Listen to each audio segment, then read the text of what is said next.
When you move your first steps in Houdini, you surely have to deal with two basic concepts: attributes and groups. First of all, let's consider how the objects are composed. Here we have a simple box. And this is the global mesh. If you double-click the related node, we move to the geometry level, as we already saw. Here we have the ability to select and manipulate the single components of the object. If you click and hold down the selection type button, you can choose which part of the object you want to select.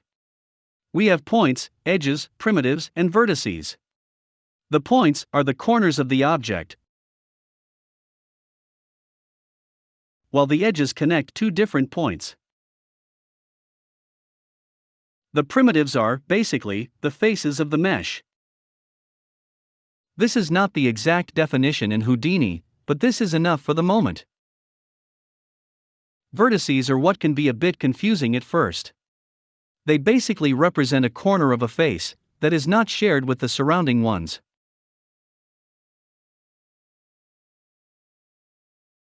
Instead, each point is shared by three primitives.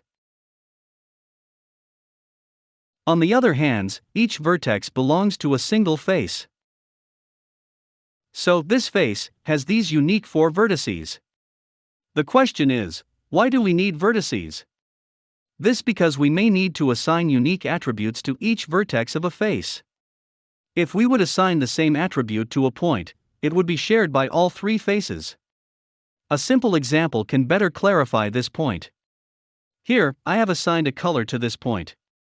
But the point is shared by these three faces, so the color is also shared by the same faces. On the other hand, if I assign the same color to this vertex, only this specific corner is painted by the color. The last component of the object is the entire object itself, which is named detail. Consider the detail as the main container of points, vertices, edges, and primitives. In the previous example, I assigned a color to a vertex and a point. Well, this color is, basically, an attribute. And this is one of the most important concepts in Houdini. In our modeling and simulation workflow, we'll always have to deal with attributes. Consider an attribute as a property that you can assign to any of the components we saw before. Namely points, vertices, edges, primitives, and details. When you think to an object in Houdini, you have to consider it as a set of attributes that, altogether, give the object some particular properties. Let's consider the same example as before. In the nodes on the left, I assigned the color attribute to this particular point. So, this point now has a new attribute that, in this particular case, is the red color. In the right branch of the nodes, I assigned the same attribute, but this time to a vertex. So, if we should describe verbally our object, we could say that this is a box, and it also has two attributes, a red color assigned to a point, and another red color assigned to a vertex. Of course, there are many other properties assigned to this object. But the point here is that an object is made of attributes, and we can also create our own attributes, and assign them to the components of the object. Well, but the question is, where can we see these attributes? Well, we have two ways to do that. First of all, you can click and hold the middle mouse button over each node, for example the first one. In order to avoid the window to disappear, you can also click on the info icon. Here we have an overview of the most important features of the object. For example, we can see that it is composed of 8 points, 6 primitives, and 24 vertices. Below, we have a list of the current attributes. In this case, we only have a single attribute, which is related to the point component. And here we have the name of the attribute itself, in this case, P, and what the attribute represents, that is the position. Consider that the position is a native attribute that is automatically created. Indeed, each point has to have at least a position attribute in order to be placed in the 3D space. Well, let's do the same, but this time on the last node.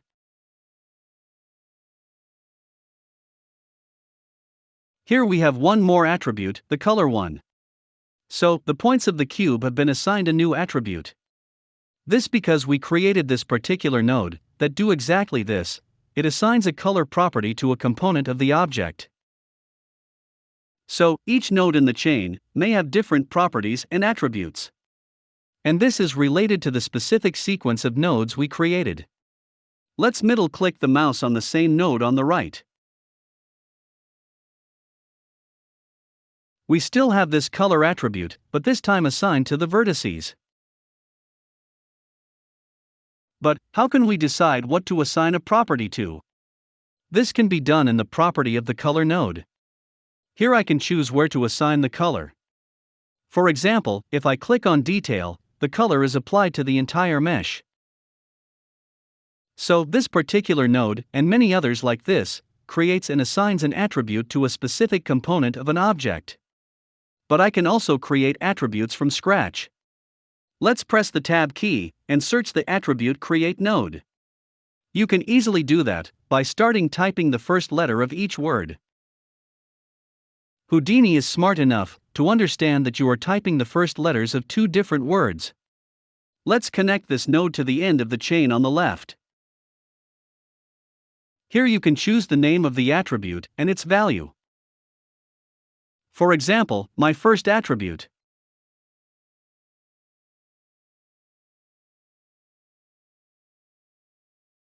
Then, choose what you want to assign it, for example, primitives. Finally, select the integer type and assign a value of 5. If you middle-click the mouse on this node, now we have our new attribute. We also have the data type we selected, in this case, integer. Well, you may wonder why this can be useful. And, by the way, this is really useful. In the lesson before, I mentioned that we have two places where to see the attributes of an object. We saw how to do that in the info window of each node. But there is a problem. In this window, we can only see the list of attributes. We can also see where these attributes are assigned. For example, here we can see a color attribute that is assigned to the points. And, by the way, CD is the name of the color attribute. But we have no way to see the specific value of the color for each of the points. For example, I can't see the exact color value for this or that point. In order to have this kind of detail, we have to open another panel, namely the geometry spreadsheet. Here, we have the list of the values of each element of each component. Let's take a closer look at this.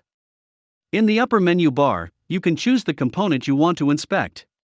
We have points, vertices, primitives, and the detail. Let's select the points. On the left, we have a list of all the points of our geometry. And as this is a cube, we have 8 points. Remember that, in every programming language, the counting starts from 0. In the line at the top, we have a list of the attributes associated with these points.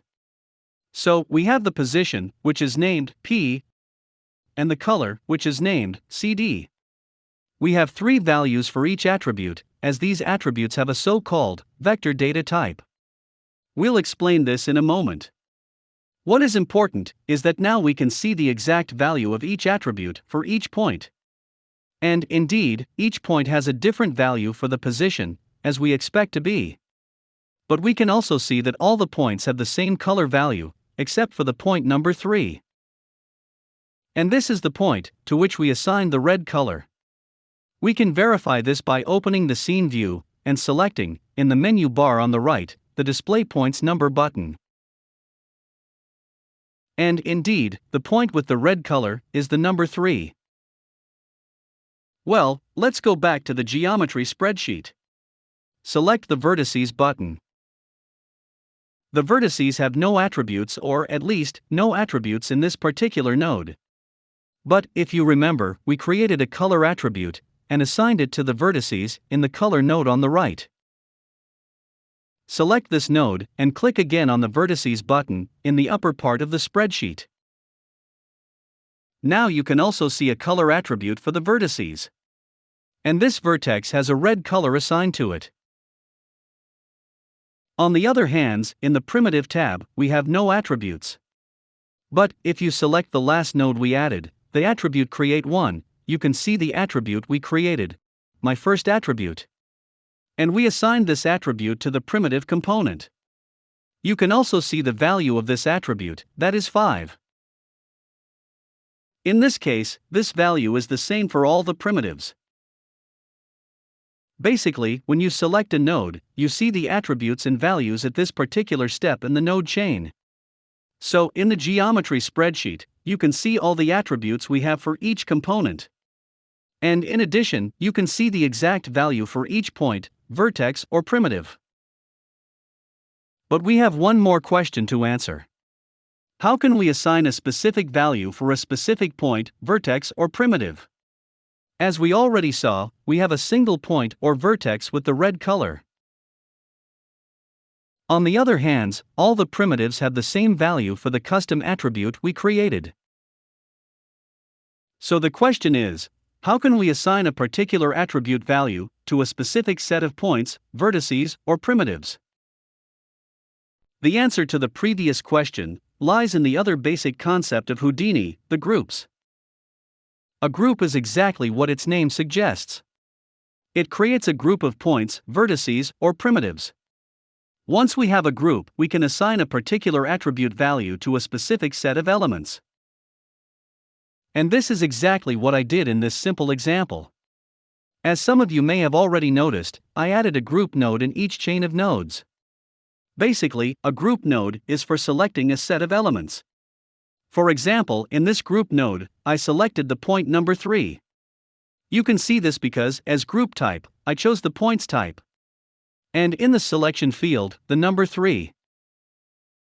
Go back to the scene view and activate the Display Points Number button.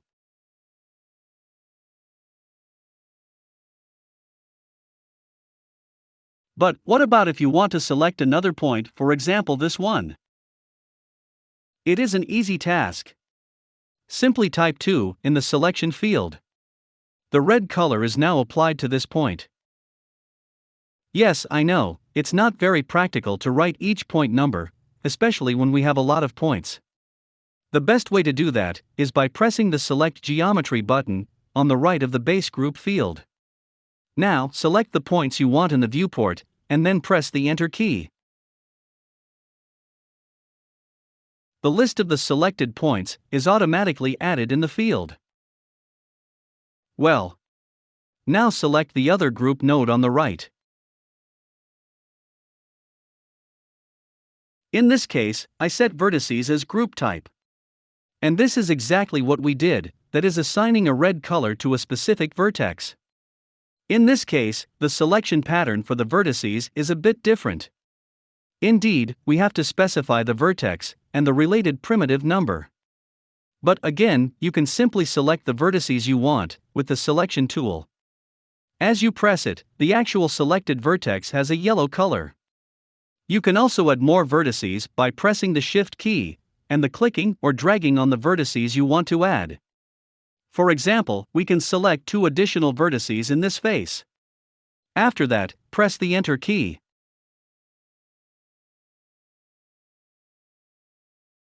Well, now we have selected the elements we want. The next step is to specify, in the attribute node we want to add, what group to consider when adding a specific value. Consider the color node of this second group. If we don't select any group, the color would be applied to all the vertices of the geometry. But we have a group field at the top. Here you can choose any group you created. In this case, the group 2, which is exactly the name of the group node above. Now, delete this group name in the group field. All the vertices become red. You can also give a different name to the group node, so it's easier to understand what it does.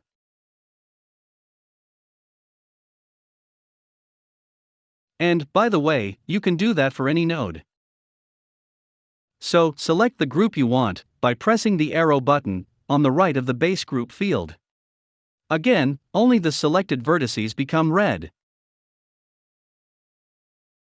As a simple exercise, let's do the same for the custom attribute we created. Select the attribute Create node. Here, we assign the attribute to the primitive's elements. And we set 5 as value. As we didn't create any group, this is the same value for all the faces. Again, you can see this in the geometry spreadsheet.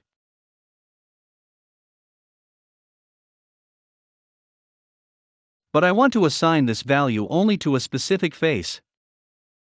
Go back to the scene view and click on the primitive number button. Well, I want to select the primitive number 4. So, move the mouse over the node panel, press the Tab key, and select the group node. Place the node between the color and the attribute Create node. As a group type, select primitives. We already know how to select a specific element. Simply write the number 4 in the base group. Or, select the face you want with the selection button. Remember to press the Enter key. But we have another way to automatically create a group. Delete this group node and select the color node. This basically means that we want to add a group node after this one, which is the last we selected. Now, press and hold the selection button on the left of the viewport. Here you have to choose Primitives. Then, click on the Select button, the arrow one, and choose the face you want. Place the mouse on the viewport. Yes, this time on the viewport, not on the node panel. Then, press the Tab key, and as done before, search and select the group node. As soon as you select the group node, Houdini automatically creates the related node and places it after the node you selected before. In our case, the color one. In addition, you have the primitives group type already selected, and the face number 4 in the base group. This is a faster way to create a group, based on a selection you do in the viewport. This example also shows us another important thing. In many cases, there is a different result when you create a new node, if you position the mouse on the scene view or on the node panel. For example, as we saw before, if you select an element and add a group node on the node panel, you have to manually configure it. On the other hand, if you do the same with the mouse on the scene view, the group node automatically selects the elements, for example the points, and sets its correct type, in this case, points.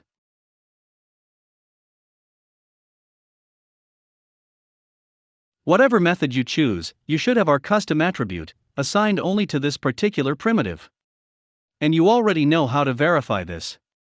Open the spreadsheet, select the Primitives tab, and check our custom attribute value. But something seems to have gone wrong. All the primitives have the same value. This because, in the attribute Create node, we have to select the group we just created.